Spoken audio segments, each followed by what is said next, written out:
xafiiska warbaahinta xukuumadda Gaza ayaa sheegay in xasuuqa Israa'iil ee ka dhacay xerada qaxootiga Nusayrat ay ku dhinteen 210 Falastiiniyiin ayna ku dhaawacmeen in ka badan 400 oo qof.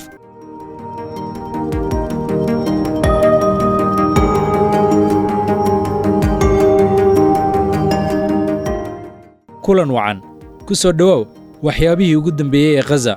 xafiiska warbaahinta xukuumadda Gaza ayaa sheegay in xasuuqa Israa'iil ee ka dhacay xerada qaxootiga Nusayrat ay ku dhinteen 210 Falastiiniyiin ayna ku dhaawacmeen in ka badan 400 oo qof.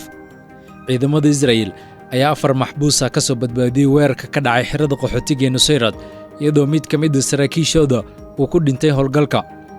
war qoraal ah oo ay soo dhigtay kanaalka rasmiga ee Telegramka xafiiska warbaahinta ayaa lagu sheegay in dadka dhaawaca loo qaaday isbitaalka Al-Awda ee xerada iyo isbitaalka shuhadada ee Al-Aqsa ee Deir al-Bala. wasaaradda arrimaha dibadda Iiraan ayaa ku eedeysay boqolaalka dhimashada ee ka dhacay weerarkii Israa'iil ay ku qaaday xerada qaxootiga waxqabad la'aanta dowladaha adduunka iyo golaha ammaanka ee qaramada midoobay sida ay ku warantay warbaahinta dowladda Iiraan.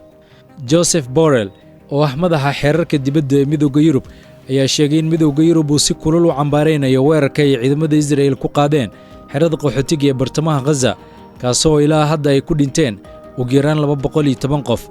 waxa uu sheegay in dhigdaadashadu la doonayo in si dhaqsi ah loo soo dhameeyo isagoo raaciyay in qorshihii xabad joojinta ee uu soo jeediyey madaxweynaha dalka Mareykanka Joe Biden toddobaadkii aanu ka soo gudubnay ay tahay wadada loo marayo ee lagu soo afjari karo dilalka. ciidamada Israa'iil ayaa weerar dhanka cirka ku qaaday agagaarka isbitaalka Al-Aqsa ee ku yaala Deir al-Bala waxayna geysteen khasaarooyin isugu jira dhimasho iyo dhaawac. agaasimaha isbitaalka Kuwait Specialized Hospital ee Rafah ayaa sheegay in ay jiraan 10 meyd oo yaala wadooyinka kuwaas oo ay dileen ciidamada Israa'iil iyadoo shaqaalaha samata bixinta ay awoodi waayeen inay gaaraan dadka dhaawacmay. dhankiisa xogayaha guud ee qaramada midoobay Antonio Guterres ayaa ciidamada Israa'iil ku daray diiwaanka caalamiga ee dambiilayaasha ku kaca xadgudubyada ka dhana xuquuqda carruurta ee sanadkii 2023 sida laga soo xigtay danjiraha Israa'iil u fadhiya qaramada midoobay Gilad Erdan isagoo tallaabadaasi ku tilmaamay inay tahay mid laga xishoodo. ila diblomaasiyadeed oo ka gaabsaday in magacooda la shaaciyo ayaa sidoo kale sheegay in dhowaan liiska lagu dari doono kooxda Xamaas iyo Islamic Jihad. Gilad Erdan ayaa sheegay in arrintan si rasmi ah loogu wargeliyay Jimcihii.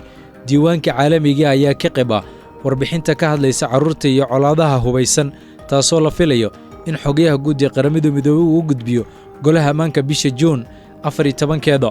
warbixintan ayaa lagu eegaa ilaa 6 nooc oo xadgudubyo ah oo ay ku jiraan dilka, naafaynta, xadgudubyada jinsiga, afduubka, ku shaqaysiga iyo in la isticmaalo carruurta iyo in la hor istaago gargaarka bini'aadanimo lana bartilmaameedsado dugsiyada iyo isbitaalada. Xamaas ayaa sheegtay in sii deynta 4 la haystayaasha ah aysan wax ka bedeli doonin istaraatiijiyadda ciidamada Israa'iil ee marinka Gaza gaar ahaan kadib markii ay 8 bilood ku qaadatay fulinta howlgalka.